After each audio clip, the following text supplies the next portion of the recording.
Доброе утро, дорогие телезрители. 4 дня выходных пролетели незаметно, еще впереди нас 4 ожидают, но это будет только в конце уже этой недели, поэтому сегодня мы вас всех приветствуем. На календаре 4, если я не ошибаюсь, мая, среда, которая немножко понедельник, и в то же время среда маленькая пятница, поэтому сегодня сошлись будущее, настоящее и прошлое в одном вот этом дне недели. Да, и все эти 3 дня, сегодня, завтра, послезавтра, вместе с вами будем мы, Катерина Винокурова, Павел, Таня. Очень надеемся, что вы выспались, отдохнули и приступаете с хорошим, бодрым духом, настроением к новой короткой неделе. Да, ну а чтобы сегодняшний день прошел быстро, мощно, позитивно, мы, естественно, приготовили много всего нового, интересного, о чем сегодня будем вам рассказывать. Да, и, кстати, Паша, у нас такая с тобой традиция теперь, да? В прошлом месяце мы тоже с тобой вместе встречали, открывали апрель, так что... Мы открывающие месяца будем называть себя. Ведущие новых месяцев, да. Да, будем называть себя И так. сегодня в эфире мы поговорим о том, где на майские праздники отдыхали россияне. В гостях у нас будет специалист департамента лесного надзора и охраны лесов, с которым мы поговорим о том, где будет разрешено готовить шашлыки и где нас могут оштрафовать. Также поговорим о рейдовых мероприятиях специалистов лесного надзора. Ну а в нашей традиционной рубрике расскажем о важности витамина D. Ну и к кульминации эфира станут гости, призеры и победители танцевального спорта. Так что оставайтесь с нами, будет интересно, познавательно. И не забывайте подписываться на наш телеграм-канал «Утро Якутии». Вы вводите в строке поиска, Слитно. заходите, подписывайтесь на нас. Также можете считать нашу группу по QR-коду, который видите на своих экранах. Ну и не забывайте про номер телефона, куда также можно отправлять сообщения, просто смс-кой или каким-нибудь мессенджером 8 914 273 4488. Предложения какие-то по эфиру, может быть, какие-то темы у вас интересные есть, ну или просто хотите пожелать чего-то хорошего нашим телезрителям, может быть, поздравить кого-то персонально с днем рождения или каким-либо другим праздником. Все это можно по этому номеру сделать. Ну а погода в эти дни значительно такая непредсказуемая. Что нас ждет сегодня, узнаем прямо сейчас. Сегодня в центральных районах на 6 часов утра температура воздуха составила минус 3-6 градусов. В заречной группе от минус 6 до плюс 2, в южных минус 1-0 градусов, в Вилюйской группе минус 3 плюс 1, в Нижнеленских минус 2 и 7, в западных от минус 2 до 0 градусов, в Колымендигирской группе от минус 2 до плюс 7. В Янских минус 3 и минус 17, на северо-западе минус 3-13 градусов мороза. В 6 часов утра температура воздуха в Якутске составила минус 3 градуса, атмосферное давление 745 миллиметров ртутного столба, ветер северо-восточный 2 метра в секунду. Сегодня преимущественно ожидается без осадков, ветер юго-восточный 3-8 метров в секунду. Температура воздуха днем прогреется до 7-9 градусов.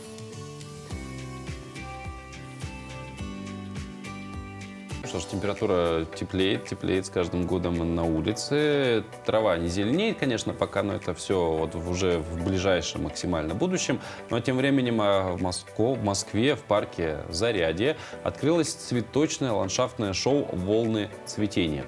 Почти гектар парка будет охвачен непрерывным цветением. Весной, летом и осенью планируется 3 смены цветочных волн. В эти дни в парке уже распустились первоцветы, крокусы, хионодоксы, пушкини и мускари.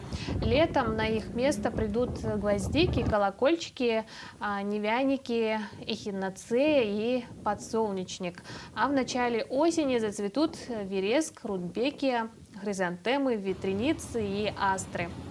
Московский аттракцион уникален тем, что пройдет в самом центре столицы, где его сможет увидеть гораздо большее количество людей. Всего в 2022 году московские улицы, площади и скверы украсят более 55 миллионов цветов. Общая площадь городских клумб составит 880 тысяч квадратных метров. Паша, а ты как провел первомайские выходные? Я их провел. Ну, на самом деле ничего необычного не было.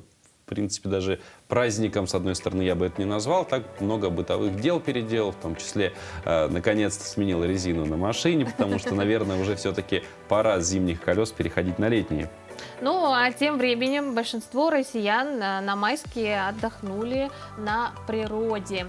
Так, из 1500 респондентов большинство ответили, что на майские праздники, скорее всего, будут отдыхать с семьей, с друзьями на природе, точнее, поедут на шашлыки. Вторую строчку занимает ответ открытия дачного сезона и посевных работ. Именно этим делом занимались и будут заниматься большинство россиян на майские выходные. А вот 26% граждан решили отправиться на майские каникулы к родственникам. И лишь 16%, это самая малая часть голосов из всех опрошенных, они отправились в туристические поездки. Ну и как уже было сказано, многие россияне на праздники традиционно выходят работать на дачу. Вот у тебя какая-то дача есть? У меня нет дачи, но если бы была, я была бы очень рада.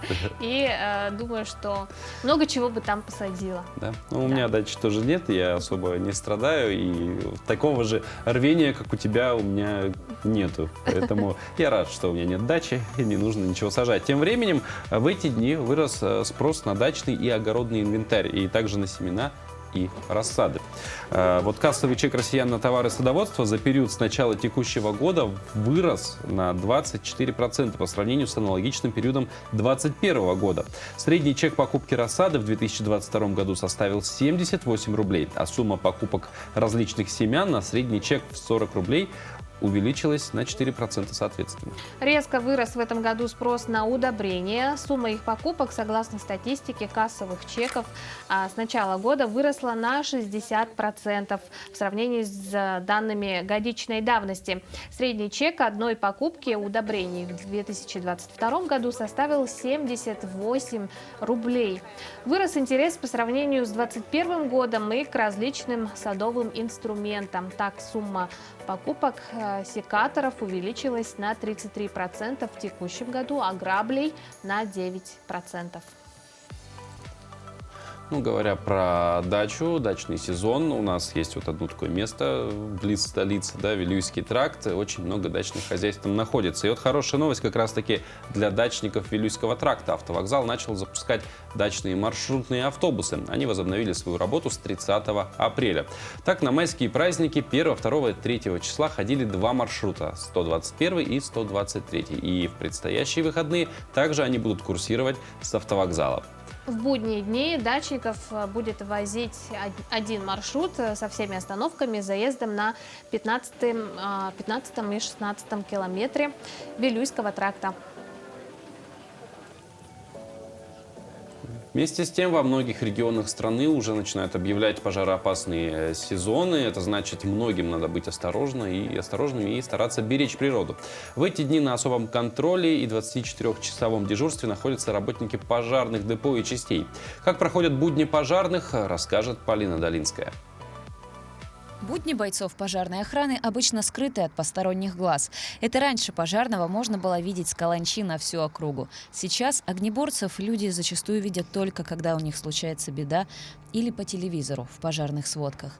Но до сих пор многие мальчишки мечтают в детстве вырасти и стать пожарным, стать героями. Мечта детская. Пришел осознанно. В 2018 году устроился. Когда я устраивался, знал, на что иду. Психологически и морально готов был.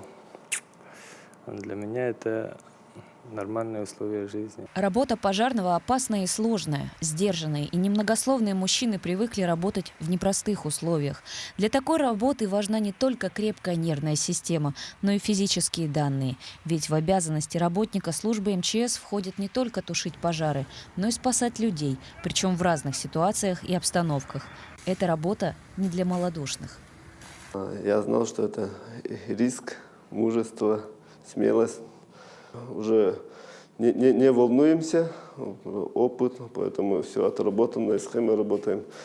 И главное это спокойствие и принять правильные решения при тушении пожаров. За время опыта вы уже перестали волноваться и беспокоиться. А как же ваша семья? Семья нормально относится, не беспокоится, все понимает, все знает. Даже если нет вызова, отдыхать не приходится. Идет обучение, отработка навыков, проверка и подготовка оборудования, чтобы в полной боевой готовности выехать на вызов и спасти человека из огненного плена.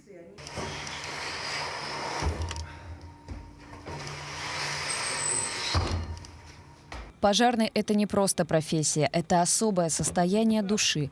Такая душа никогда не черствеет, она всегда открыта и всегда готова к подвигу. В любое время суток, в любую погоду, в любом состоянии и настроении он готов идти в огонь и в воду. У человека должен быть характер непосредственно, потому что без характера на данной работе очень сложно будет. Ну и, как можно сказать правильно, самоотверженность должен иметь человек. Пожертвовать собой ради спасения человеческой жизни. Должны люди приходить на службу, те, которые желают этим делом заниматься, грозят отдать себя полностью в этой службе, то бишь быть спасателем, пожарным, непосредственно посвятить свою жизнь этому делу. Бывает призвание у людей – спасать и защищать других. Такие и идут работать в МЧС, чтобы каждый день смотреть опасности в лицо. В их профессиональный праздник мы бы хотели пожелать им здоровья и сил, а также, как говорят сами пожарные, сухих рукавов. Полина Долинская, Григорий Охлопков, Якутск. Ну и как уже было сказано, сегодня во всем мире отмечают профессиональный праздник пожарные, которые начали отмечать этот праздник с 98-го года аж. Да, и сегодня в этот день мы пригласили в гости в нашу студию заместителя руководителя Департамента лесного надзора и охраны лесов регионального Министерства экологии Владимира Иванова. Владимир Алексеевич, доброе утро. Доброе утро. С праздником. Спасибо. Да. Вот, во-первых, в двух словах буквально, потому что сейчас нам нужно будет скоро уйти на короткую паузу. Как в эти дни работают специалисты, как проводятся рейдовые мероприятия? Значит, в настоящее время наши сотрудники работают практически круглосуточно. Региональная диспетчерская служба уже переведена в круглосуточный режим несения работы. Патрулирование проводится ежедневно, именно проводятся проверки в лесном фонде. Значит, сейчас уже проведено около 50 патрулирований. Владимир Алексеевич, об этом мы после короткой паузы обязательно продолжим говорить, а также поговорим вообще, в принципе, о пожароопасном сезоне, который вот-вот начнется.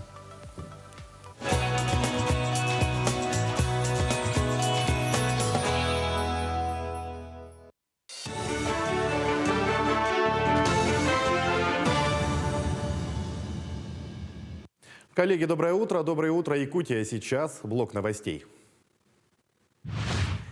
Ледоход на реке Лени наблюдают возле поселка Усть-Кут Иркутской области. Об этом сообщает начальник отдела Ленрегион Водхоза Николай Портнягин. По прогнозам Якутского управления по гидрометеорологии и мониторингу окружающей среды, вскрытие реки возле поселка Витим Ленского района ожидают с 4 по 6 мая, а на территории Якутска примерно 19-20 числа. Часть населенных пунктов еще не готова к пожароопасному сезону. Об этом сообщил первый зампред правительства Якутии Дмитрий Садовников. Во время оперативного штаба по охране лесов от пожаров он также отметил, что с началом пожароопасного сезона законом категорически запрещается проведение сельхозпала. Главы поселений должны довести до жителей всю информацию. Система Рослесхоза зафиксировала 17 термоточек в ряде районов республики с 26 апреля по 2 мая. Отмечается, что в прошлом году за аналогичный период фиксировали 40 преимущественно техногенные объекты профвыжигания.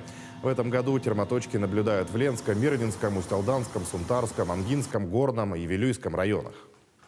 Сегодня уже появились термоточки, это тревожный знак, и мы оперативно провели, и в том числе заслушали те населенные пункты, которые оказались термоточки. Повторюсь, сегодня проведение сельхозпалов, каких-либо пожогов запрещены. Мы даже специализированные предприятия, проведение пожогов, профсжиганий отложили на осень, чтобы не подвергать нашу природу, наши территории пожарам, пожароопасным моментам. Красную площадь готовят ко Дню Победы. Кремль в Москве закроют для посетителей 7 и 9 мая. В связи с подготовкой и проведением мероприятий, посвященных празднованию 77-й годовщины Победы в Великой Отечественной войне, Московский Кремль будет закрыт для доступа посетителей 7 мая до 13:00, а также 9 мая в течение всего дня, говорится в сообщении. Генеральная репетиция Парада Победы пройдет 7 мая на Красной площади. Необычные онлайн-открытки с поздравлениями с Днем Победы могут отправить своим друзьям и близким жители республики. Как сообщается на сайте 100yakutia.ru, идея принадлежит Московскому музею Победы. Открытку можно выбрать на сайте музея. Всего размещено более 20 тысяч работ. Их создали участники конкурса «Открытка Победы» – художники из разных регионов страны, в том числе из Якутии. Отмечается, что каждый рисунок уникален. Картинку можно отправить по электронной почте близким, друзьям и коллегам, дополнив своими пожеланиями. А мы продолжаем наш разговор про пожароопасный сезон вместе с нашим гостем Владимиром Алексеевичем Ивановым, руководителем Департамента лесного надзора и охраны лесов регионального министерства экологии. Но прежде вот нашей паузы мы затронули тему именно рейдовых мероприятий, какая сейчас работа проводится специалистами департамента. Можно вот, в принципе, уже подробнее об этом рассказать. Это, мы уже сказали, что в лесной массив выходы совершаются. Но эта работа, она как бы планомерная, каждый год проводится, независимо от чего. Это часть работы, насколько я понимаю. Да, совершенно верно. Значит, кроме этого, хотелось бы отметить, что подготовка к пожароопасному сезону началось у нас уже практически с октября 2021 года. Значит, в настоящее время все сотрудники лесопожарных формирований укомплектованы. Подготовлено около 1119 человек, подготовлено свыше 230 единиц техники. Кроме этого, реализуется сводный план тушения лесных пожаров, который также был утвержден главой республики и согласован с лесхозом. И порядка 6 тысяч человек будут привлекаться к тушению. Это мобилизованные, добровольцы, а также порядка 3000 единиц техники. И с мая текущего года здесь, в городе Якутске, будет базироваться в аэропорту города Маган, поселка Маган будет базироваться вертолет Ми-8, именно ФБО «Велесохран». И также не исключается применение самолета-амфибии Б-200 Хабаровского авиационно-спасательного центра. Но вот так плавно мы подошли именно к теме пожароопасного сезона. Он еще в республике не объявлен. Планируется ли, вообще в какое время, как правило? У нас пожароопасный сезон обычно начинается со второй половины мая и продолжается до конца сентября. И что вот подразумевает он, какие мероприятия? Так, мероприятия именно в период пожароопасного сезона у нас продолжаются также рейдовые мероприятия, усиливается контроль. Также, именно на местах, где проводится работа по тушению лесных пожаров, мы граждан рекомендуем воздержаться, так как это несет угрозу здоровью и жизни населения. Поэтому мы предлагаем в период пожароопасного сезона исключать выезды в лесной массив. Говоря про лесной массив и рейдовые мероприятия, одно из нарушений — это неправильное разведение огня. Какие за это штрафы предусмотрены и что вообще, как понять, что костер разводится неправильно? В неположенном месте, да? Да, у нас ежегодно проводятся эти патрулирования, и мы повсеместно выявляем нарушения в виде того, что у нас граждане нарушают именно в части того, что они не обустраивают кострище, то есть не делают ямы для костра, либо применяют открытый огонь, тоже с нарушениями. И в случае выявления нарушений составляется протокол по статье 8.32 КАП РФ. Это штрафы до 4 тысяч для граждан, для должностных лиц до 20 тысяч, для юридических лиц до 250 тысяч рублей. Кроме этого, не исключается с учетом ущерба возбуждению уголовных дел Это, допустим, статья 219 «Нарушение правил пожарной безопасности». Также статья 261 «Это тоже нарушение правил пожарной безопасности».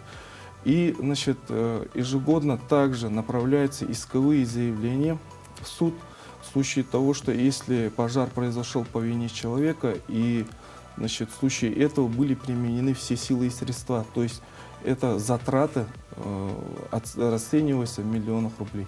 Так что мы предупреждаем от ответственности. Ну а как вот прошли праздничные выходные, майские конкретно? Насколько вот Много ли? много выявлено нарушений?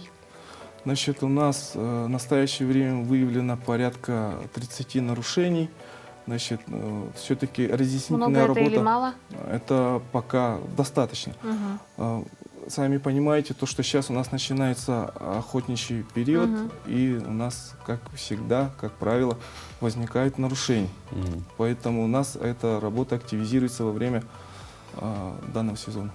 Ну вот если, ну вот говоря про открытые кострища, ну говорим в разрезе просто компания выехала в лес отдохнуть, пожарить шашлыки и так далее. Сегодня очень, во всяком случае в Якутске очень много мест, ну то есть уже каких-то прям территорий, частных организаций, которые предоставляют и место там под шашлыки, домики всякие отдыха. туристические, да. В связи вот, ну, может быть, у вас статистики сейчас там в голове нет, ну как бы если можете сказать, в связи вот с появлением вот этого количества разных баз отдыха, снижается ли количество нарушений именно не охотников, а вот просто людей, которые выезжают на природу? На отдых. Или держится все равно на таком же уровне? Насчет базы отдыха, это у нас, как правило, ну, индивидуальные предприниматели, юридические лица. Они заранее, до начала пожароопасного сезона, мы их проверяем на готовность, именно на силы и средства, которые у них находятся. И, как обычно, если на территории есть вот эти базы отдыха, в принципе, нарушений становится меньше. Еще вот такой вопрос про места. Вообще в Якутске есть ли такие места, которые находятся, ну, как бы не в частной собственности, грубо говоря, а вот общественные места в лесном массиве, где можно... Специально оборудованные для такого вот типа отдыха? Бесплатный отдых, так скажем. Значит, ежегодно мы проводим в рамках госзаданий обустройство мест отдыха. То есть у нас подведомственное учреждение проводит такую работу ежегодно. Значит, это проводит, значит, обустраивает данное место кострищем, навесом, ну, скамейкой, столом и, значит, именно емкостью для мусора ежегодно. А где территориально, вот так хотя бы, ну не точные координаты прям, и не каждый поворот, а вот территориально где находятся такие Территориально места? у нас 25 лесничеств, и в каждом 25 лесничеств имеется порядка не менее 3 таких именно мест отдыха. Что ж, Владимир Алексеевич, спасибо вам за такую беседу этим утром интересную. Мы вас поздравляем еще раз с профессиональным Спасибо праздником. большое. Спасибо. Мы продолжаем. Сегодня учебная неделя. В некоторых школах страны будет начинаться с церемонии поднятия государственного флага и исполнения гимна России. Так, 19 апреля Федеральное Минпросвещение рекомендовало всем школам начинать занятия с церемонии поднятия государственного флага и исполнения государственного гимна. О том, что такие рекомендации были направлены в школы, в апреле сообщил министр просвещения Сергей Кравцов. Позднее это может быть распространено на все учебные заведения, направлены рекомендации в школы. Каждый понедельник начинать учебу с торжественной церемонии поднятия флага и исполнения гимна. С мая в пилотных школах, с сентября во всех школах страны, заявил Кравцов. Ранее сообщалось, что в отдельных школах церемонию начали проводить уже в апреле. Что ж, ну а мы напоминаем, что сегодня 4 апреля, Мая. день 4 мая, прошу прощения. Все еще Хорошие в апреле. выходные были. В апреле еще осталось, видимо, по всей вероятности. Чем же особенен этот день, узнаем в нашей рубрике.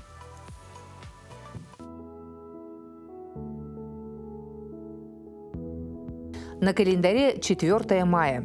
Сегодня отмечают Международный день пожарных, День молодежи в Китае, в Японии День зелени. По народному календарю сегодня Проклов день. Девицы в этот день водили хороводы вокруг яблони и распевали песни. По другому дереву черемухи судили о погоде. Чем раньше она зацветала, тем более жаркого лета ждали. Это день в истории. 4 мая 1113 года на Киевский великокняжеский престол вступил Владимир Мономах, один из самых выдающихся деятелей Древней Руси, первый серьезный реформатор. В 1878 году в этот день Томас Эдисон впервые публично продемонстрировал изобретенный им фонограф. Один из своих приборов он прислал в знак уважения Льву Толстому для записи голоса великого писателя. В 1961 году, 4 мая, в Советском Союзе принят указ об усилении борьбы с тунеядством. Лица, не работавшие в течение 4 месяцев в году, подлежали отныне уголовной ответственности. Каждый гражданин Советского Союза был обязан заниматься общественно полезным трудом на благо государства. В 1966 году в этот день подписан протокол об участии концерна «Фиат» в создании в Советском Союзе автостроительного предприятия. За время выпуска модели с 70 по 84 год было собрано 2 699 999 автомобилей. В 1979 году Маргарет Тэтчер стала премьер-министром Великобритании, первой женщиной на этом посту. В этот день родились Александр Керенский, российский политический и общественный деятель; Одри Хепберн, британская и американская киноактриса, обладательница премии «Оскар»; Татьяна Самойлова, советская и российская актриса театра и кино, народная артистка России; Леонид Хейфиц, советский и российский театральный режиссер, педагог, народный артист России. Именины сегодня у Александра, Алексея, Дениса, Ивана, Максима, Николая и Федора. В эти дни в Алекминске 20-летний юбилей отметила пекарня «Мираж». 20 лет – серьезная цифра. Важно и то, что коллектив готов к новым задачам, в том числе и замещению по ряду позиций хлебобулочных и кондитерских изделий. Технолог Татьяна в эти дни отмечает юбилей работы на предприятии 20 лет. Да, из нуля, с самого начала работали. Как начиналось это все? Что было тогда? Как, что было? Ну, просто работать. Начала пекарем работать сначала, а потом уже меня повысили. Именно столько существует пекарня «Мираж». Срок значительный. Начинали с 200 булок, сейчас 5000, рассказывает владелец бизнеса. Кстати, он убежден, главное богатство – это люди, коллектив. Вот это наше богатство, это специалисты, они, во-первых, очень высокого уровня. И еще раз говорю, я горжусь тем, что 20 лет мы вместе работаем. Вот сегодня мы озвучили, мы уже за это время и бабушки, и дедушки стали. Тем не менее, вот мы в ногу идем, планы совместные. Признает, время сложное, но бизнес простым и не был. Мы работаем, и, скажем, трудностей особых мы не ощущаем. Государство, по крайней мере, вот на вот такие позиции, как вот мука, хлеб, там вот основные позиции, я понимаю, что руку держит на пульсе, особых подорожаний не будет. Ну, в принципе, настроение позитивное. Важность предприятия отметили и в районе. Сегодня это реальная опора. Что глава республики в совещании с главами районов тоже на это акцентировал внимание о поддержке малого и среднего бизнеса. Непростые времена грядут, но тем не менее, как сказал Алексей Сергеевич, оно дает и новые возможности. Это вот работа вот с местными производителями, ориентирование на внутренние рынки. Перспективы и возможности есть, убежден предприниматель. И в этой отрасли есть свои ниши, которые можно будет занять. Если, как сказать, если рынок просит, оно всегда, святое место пусто не бывает, да, и мы точно будем знать, что есть необходимость, мы можем предоставить, в принципе, все, что связано вот с кондитеркой, с хлебопечением, это вообще не вопрос. Просто на это нужно, я не говорю, что даже годы, буквально полгода, если мы любую нишу закроем. В следующем году в планах отстроить новую пекарню, а это говорит о многом. Елена Фаст, Максим Копылов, Алекминск. Приятного аппетита, к слову. Если всем, вы кто сейчас завтракает, завтракаете, да. И мы продолжаем говорить о кондитерских изделиях. Юная хабаровчанка с особенностями развития создала свой собственный кондитерский бренд. Теперь ее лакомства продаются на прилавках города. Более подробно давайте посмотрим в следующем сюжете. Шоколад буду делать. конфеты. Вот.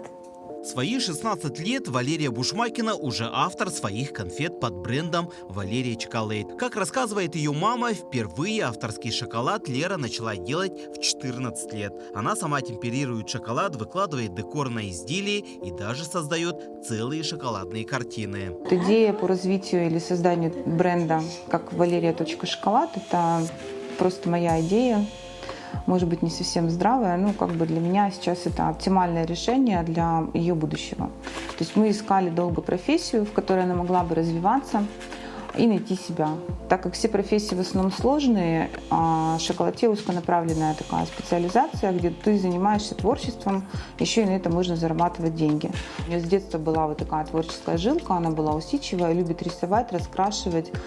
Вот, и поэтому мы решили вот это вот ее идею, вернее, ее направление вот это, да, переориентировать в шоколад. Валерия считается особенным ребенком. Она родилась с синдромом Дауна. Но, несмотря на это, она очень любит готовить. Каждое свое кондитерское произведение она, конечно, посвящает своим родителям. Ведь продвигать ее бренд помогают именно они. Как говорится, моя мама очень любит шоколад. И меня так называют шоколадье.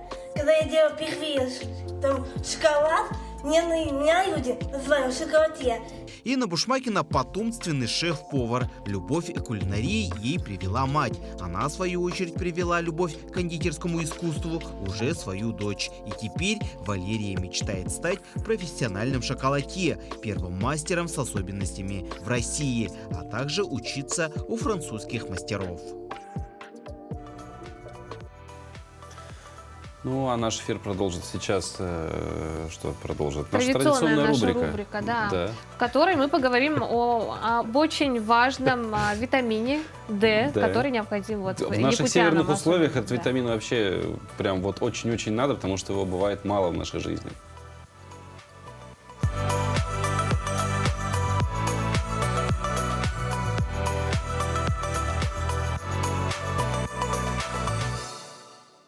Доброе утро! Солнечный витамин относится к группе жирорастворимых витаминов. По данным исследований, помогает предотвратить сердечно-сосудистые заболевания, рассеянный атеросклероз, заболевания такие как рак молочной железы, предстательной железы, помогает усваивать кальций, главный источник строительного материала зубов и костей. При его недостатке кости становятся ломкими. У детей приводит его недостаток к развитию рахиту, у взрослых – к остеопорозу. Также солнечный витамин помогает бороться с депрессией, улучшает настроение, благотворно влияет на кожу и волосы, ускоряет обмен веществ. Наиболее сильно в витамине D нуждаются беременные женщины, кормящие, а также дети до 12 лет и пожилые. Большое количество витамина D находится в жирной рыбе, печени трески, в сливочном масле, яйцах и грибах-лисичках. Дефицит витамина D можно определить только когда сдадите анализ на витамин D. Нормами считаются показатели от 30 до 100 нанограмм на миллилитр. Лечение и коррекцию витамина D у взрослых проводит врач общей практики либо терапевт. У детей занимается педиатр. Лечебные дозировки может отличаться от профилактических в 10 раз, поэтому недопустимо принимать витамин D без назначения врача, так как он может накопиться в тканях, так как является жирорастворимым витамином, и приводить к передозировке. Витамин D играет важную роль в роли организма, поэтому не ленитесь и сдайте уровень витамина D для себя и своих детей, чтобы лечащий врач определил лечебную дозировку и скорректировал дозу витамина D в организме.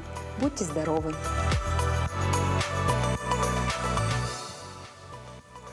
Ну, действительно, витамин D, как я уже сказал, для нашего региона это такая дефицитная история, потому что, ну, при этом он важен очень для развития организма, но ведь одними витаминами-то сыт ты не будешь, нужно еще и всесторонне развиваться, в том числе и духовная пища нужна для человека.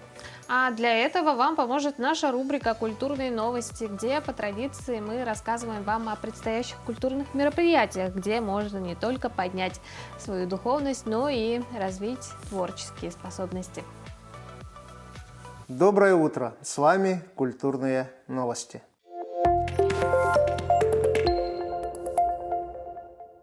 В Якутске во время 3-го международного фестиваля «Хомусис Виртуоз мира» на площади Орджоникидзе состоится уникальный флешмоб по игре на хомусе, где 100 человек со всех уголков республики сыграют одну мелодию. Это будет символичное событие в преддверии Исеха и в год столетия образования республики. Напомним, конкурс-фестиваль «Хомусис Виртуоз мира» состоится в Якутске 16-17 июня. Кинокомпания «Саха-фильм» к столетию Якутской АССР выпускают цикл документальных фильмов. Первым в цикле стала картина «Целись», премьера которой состоялась 25 апреля в кинотеатре «Центральный». Авторы фильма приглашают зрителя в путешествие по Якутии от берегов Амги до моря Лаптевых, по 8 улусам республики. Вы увидите, как живут простые труженики села. Вместе с ними зрители порыбачат в устье Лены, сходят на охоту в тайгу и тундру, познакомятся с традициями, обычаями, ремеслами коренных народов Якутии. Побывают на главной якутском празднике Исех. В Нюрбинском государственном передвижном драматическом театре состоялась премьера спектакля «Несломленный духом Степан» по документальной пьесе советского партийного и государственного деятеля Эдуарда Федоровича Данилова. Автор посвятил пьесу 125-летию уроженца Нюрбинского района Степана Васильевича Васильева, который наряду с Платоном Аюнским, Максимом Аммосовым и Сидором Бараховым стоял у истоков становления государственности Якутии, развития золотодобывающей и тяжелой промышленности всей страны. Режиссер Алгыс Макаров, главные роли исполнили артисты Прокопий Федоров и молодой артист Александр Кириллин. Популярный дуэт из Якутска «Уран» примет в крупном российском музыкальном фестивале «Урал Music Night», который состоится 24 июня в Екатеринбурге и соберет более 2000 музыкантов со всей страны и 300 тысяч зрителей. Группа «Уран» состоит из 2 музыкантов – Айтала Алексеева и Дмитрия Попова. Музыканты выступают с 2015 года. Их музыку можно охарактеризовать как симбиоз этники, электро и техно, который передает уникальный по всему роду атмосферный звук. На этом наш выпуск завершается. Всего вам доброго, до новых встреч!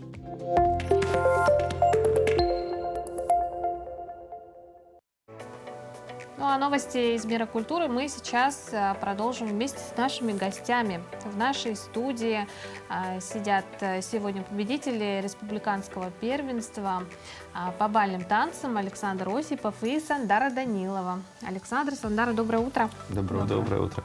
Ну, во-первых, поздравляем с победой. Поздравляем, да. Вообще, как давно занимаетесь бальными танцами? Почему именно эту дисциплину для себя выбрали? Что она вам дает, может быть? Вообще, меня привел в этот спорт папа. Совершенно маленьким, мне было 5 лет. И вот на протяжении 15 лет я уже танцую. Мне на самом деле самое главное это дало здоровье, потому что у меня были проблемы со здоровьем. Сейчас все хорошо, безумно нравится танцевать, безумно нравится наша музыка и сама атмосфера танцевальная. Сандара? Когда мне исполнилось 10, мама предложила увлечься каким-либо видом спорта. Меня начали водить на всякие кружки, и для себя я выбрала танцы, потому что мне нравится получать эстетическое удовольствие. У нас есть возможность общаться даже с вице-чемпионами мира. И танцы закаляют мой характер и поддерживают мою физику, поэтому мне тоже нравится. Ну, вы многократные чемпионы, не раз побеждали. Расскажите, в чем секрет вашего успеха? Ну, секрет успеха это так же, как и в любом виде спорта, это тренировки. Это с кем ты тренируешься, сколько ты тренируешься и как ты тренируешься. То есть мы вот тренируемся с вице-чемпионами мира и также вот тренируемся с парой, которая входит в топ-10 лучших пар России. И, в принципе, еще одно из самых важных – это как ты тренируешься. Приходя на тренировку, нужно настраивать себя на самые лучшие эмоции, получать полный запас энергии на весь день и танцевать в свое удовольствие. Вот и все. Это вы где тренируетесь? Куда-то выезжаете постоянно или здесь в пределах? В основном мы тренируемся в Якутске, но еще и выезжаем на сборы в Москву, во Владимир, ну, везде, где есть, там мы тренируемся. Сандара, есть что добавить именно вот в части секрета успеха? Ну, я полностью, Саша, согласна. Чем больше тренировок, тем лучше мы танцуем. А как давно вот вы вместе танцуете? Танцуем мы вместе не так давно, года три, где-то года три. 3 года. Танцуем, по-моему, 2-й год. Да, 2-й год. Ну вот в любое соревнование, это понятно, тем более там какое-то крупное, это всегда волнение, так или иначе. Ну и фраза есть такая, да, только плохой артист не волнуется, но это если говорить про творческие специальности. Как с волнением справляетесь? В чем вот, как его победить? Ну, конечно, вот я помню, в первый раз, когда я вышел на паркет, это вот мне было лет 5. И, конечно, я начал танцевать вообще против линии танца. То есть у нас все танцевали по кругу, и я танцевал против них. Но сейчас, спустя вот время, я набрался опыта и уже настраиваю себя за день до турнира, полностью, ну, настраиваю свое тело, настраиваю свой дух и выступаю на все 100%. Ну вот мы как раз видим, да, на видео, как вы... Это вот как раз таки прошли наши республиканские соревнования, где нас подготовили, где нам обеспечили сборы. Мы успешно выступили вот, и получили первое место. А конкуренция какая была? Насколько сильные соперники?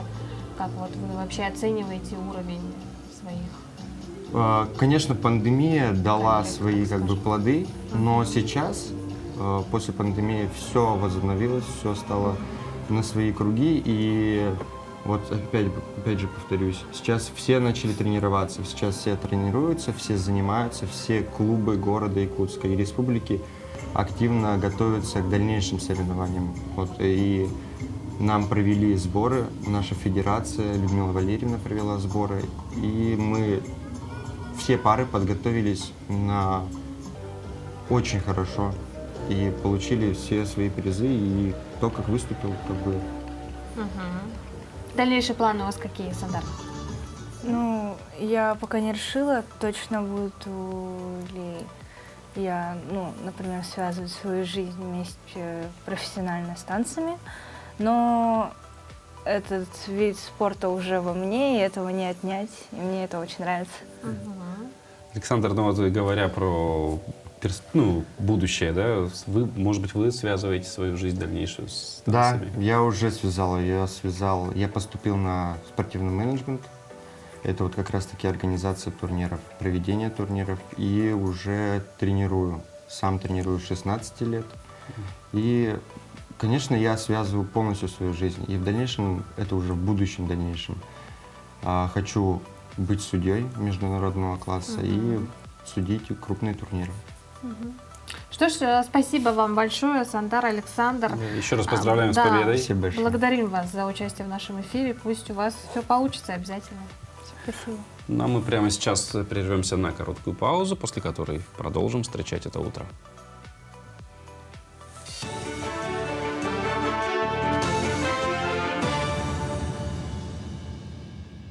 Якутия, доброе утро. Сейчас блок новостей. Дополнительный пункт выдачи разрешений на охоту откроется в Якутске сегодня. Желающих получить разрешение будут принимать по адресам, которые вы видите на экране. Такая мера позволит разгрузить очередь. Также получить разрешение можно через региональный портал государственных и муниципальных услуг, многофункциональные центры. Курс рубля укрепился и рост цен заметно снизился, говорят в Росстате. После скачка цен в марте ситуация на рынках стабилизируется. С апреля цена на сахар впервые снизилась на 0,3%. Также, по данным Росстата, товары повседневного спроса, средства для стирки и личной гигиены в среднем подешевели на 15%. Озон отмечает существенное падение цен на электронику. Почти на четверть меньше стоят ноутбуки и планшеты. По данным интернет-магазина Wildberries, с конца марта стала доступнее бытовая техника в среднем на 15-20%. А вот стоимость литра бензина и дизеля с конца февраля сократилась на 14 и 45 копеек соответственно. Подарок столетию республики завершился дальневосточный конкурс коллективов и сольных исполнителей народного танца. Абсолютным победителем и обладателем гран-при стал народный ансамбль «Кыталык», заслуженный коллектив народного творчества России из села Майя Мегино-Кангаласского района.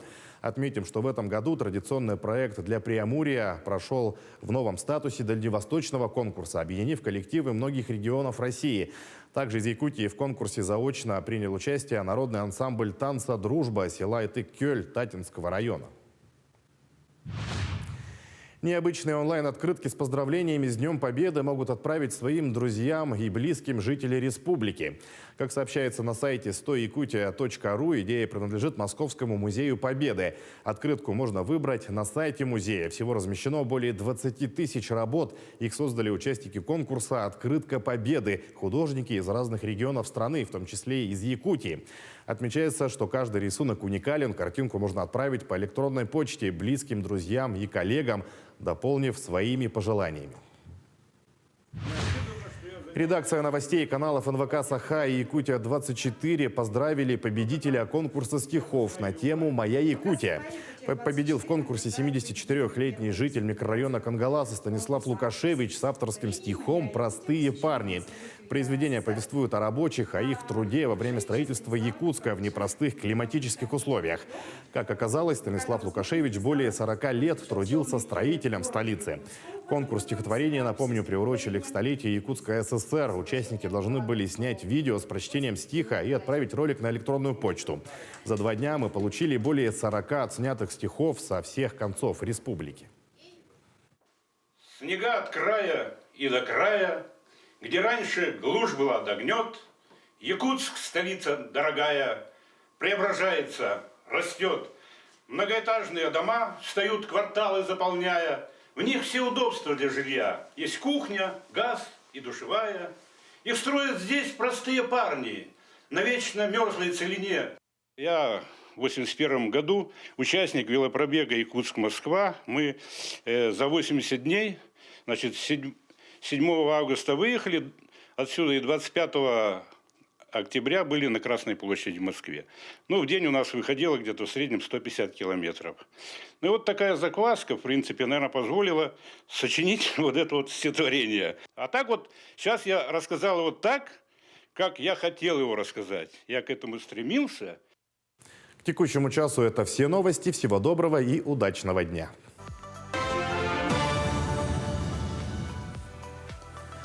Это «Утро Якутии». Продолжаем встречать этот день после первой серии затяжных выходных. Это важно. В Кемеровском государственном университете живет ручной петух породы легорн. Цыпленка нашли в мешке с кормом, так как Центр помощи диким и экзотическим животным при учебном заведении закупает еду для хищных птиц, сов, коршунов, соколов. Пернатого вылечили и оставили в качестве наглядного пособия для студентов. Более подробно о ручном кемеровском петухе в следующем сюжете.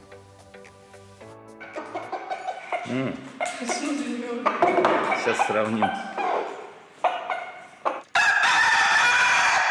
Петух развлекается в учебной аудитории, играет клювом на смартфоне, а также гуляет на шлейке по территории университета. И уже, как отмечают преподаватели, стал любимцем многих студентов. Однажды в мешке с кормом приехал живой выживший цыпленок. Все очень сильно удивились сначала, что же с этим цыпленком делать. Ну и потом решили оставить его для кафедры ветеринарии, для того, чтобы он принимал участие в учебном процессе и общался со студентами. Очень многие студенты увидели вообще петуха живого в первый раз, об этом говорит Светлана. Птицу назвали Сниф в честь персонажа серии книг о муми-троллях финской писательницы Туве Янсен. По словам Светланы, петух, даже как и одноименный герой, любит все яркое и блестящее. Характер у него очень хороший, то есть он не стал таким, как деревенские дрочливые петухи, но иногда может наброситься на белые кроссовки людей. Ну, видимо, ему напоминают его сородичей. Больше всего на свете он любит хватать ручки, карандаши, бегать по столу, за которым студенты занимаются, и иногда запрыгивает им на плечо. Может клюнуть в какую-нибудь яркую пуговицу, порвать тетрадку и убежать. Решили оставить потому, что очень многие студенты, несмотря на то, что они учатся у нас на направлении ветеринарии, увидели вообще петуха живого в первый раз в жизни. И так как у нас анатомия животных и многие дисциплины связаны с домашними животными, и модельным организмом при изучении строения птицы является как раз курица, то у нас необходимо используется в учебном процессе в качестве такого живого наглядного пособия. С приходом весны сниф чаще бывает на свежем воздухе. По словам руководителя ветеринарного центра Кемеровского государственного университета, петуха приучают к шлейке, однако поводок не очень нравится пернатому. Птица предпочитает гулять в вольере с фазанами. Ну а пока новый питомец ждет вместе со студентами летние каникулы, чтобы чаще гулять на свежем воздухе. Вот мне больше всего забавно в этом сюжете показалось забавным, когда на столе стоял сам непосредственно петух, и рядом стоял манекен в разрезе, похожий на этого же петуха. Ну, видимо, чтобы изучал строение своего тела. Ну, здорово, мне кажется, интересно, что и петухи могут быть, оказывается, домашними животными, с которыми можно погулять, на поводке. Полноценными, в смысле, да, такими одомашненными. Вот. То ли дело, петухи в курятниках живущие, с ними там иногда и драться приходится. Они, как правило, побеждают, когда тебе 7 лет. Ну, ничего, потом осень Осень и праздничный стол все на свои места расставляет. Да, осень осенью, но у нас Весна. за окном уже весна, да, и в это время как раз от зимней спячки, все мы знаем, просыпаются бурые медведи. Так, буквально недавно фотоловушка Кандалакшского заповедника запечатлела проснувшихся медведей. На кадрах запечатлены двое косолапых, которые рыщут по опушке леса после зимней спячки. Они совсем не замечают камеру и занимаются своими медвежьими делами. Об этом рассказали в заповеднике. Заповедный инспектор Василий Возчиков потряс фотоловушку, а там косолапые, ленивые такие, никуда не спешат. Говорится в официальной группе заповедника во ВКонтакте.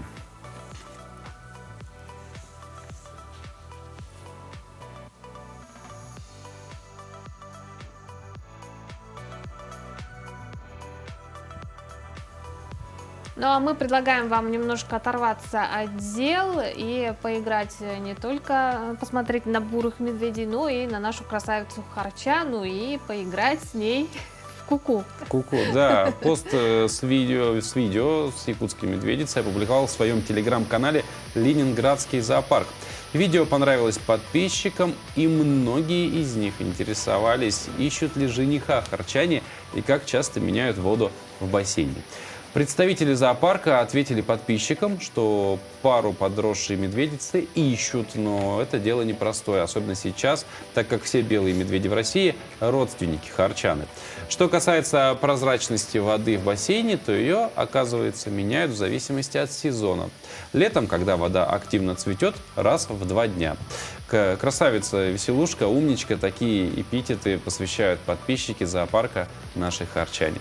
Действительно, милашка наша, мы очень за нее тоже всегда переживаем, наша землячка. Землячка, да. Да, и всегда скучаем, и всегда очень рады, на самом деле, наблюдать вот с такими позитивными кадрами. Да, ну и плюс свой вклад, конечно же, вносит тот момент, что, как было уже сказано, что почти все белые медведи в зоопарках России – это родственники нашей Харчаны, то есть Якутия, можно сказать, восстанавливает, пытается помогать в восстановлении популяции белых медведей. Это очень-очень важный момент, то есть помимо всех вот этих милых вещей с медвежатами, конечно же, вот эти фундаментальные вещи тоже не стоит забывать. Ну а мы предлагаем тем, кто сейчас вот как раз собирается, только возможно выходить из дома, ознакомиться с погодой за окном. Итак, сегодня в центральных районах в 6 часов утра температура воздуха составила -3, -6 градусов. В Заречной группе -6 +2, в южных -1, 0 градус, в Вилюйской группе -3 +1, в Нижнеленских -2, -7 градусов, в западных -2, 0 градусов. В Колымендигирской группе от -2 до +7, в Янских -3, -17. На северо-западе -3, 13 градусов. В 6 часов утра температура воздуха в Якутске составила минус 3 градуса. Атмосферное давление 745 миллиметров ртутного столба. Ветер северо-восточный 2 метра в секунду. Сегодня преимущественно ждет нас день без осадков. Ветер подует юго-восточный со скоростью 3,8 метров в секунду. Сегодня днем температура воздуха в городе Якутске составит плюс 7, плюс 9 градусов.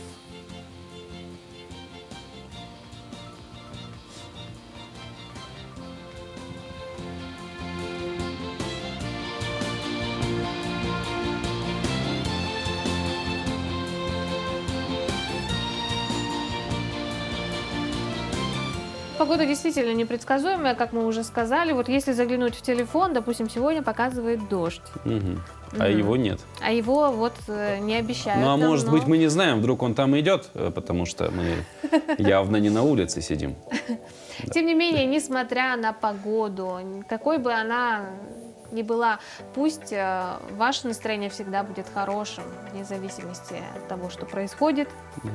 Пусть сегодня у вас день будет солнечным, опять же, невзирая на погоду, с улыбкой он обязательно пройдет. Грейте себя мыслью о том, что всего 3 рабочих дня и снова череда длинных выходных. Хорошего вам дня, улыбайтесь весь день. Увидимся завтра. До встречи.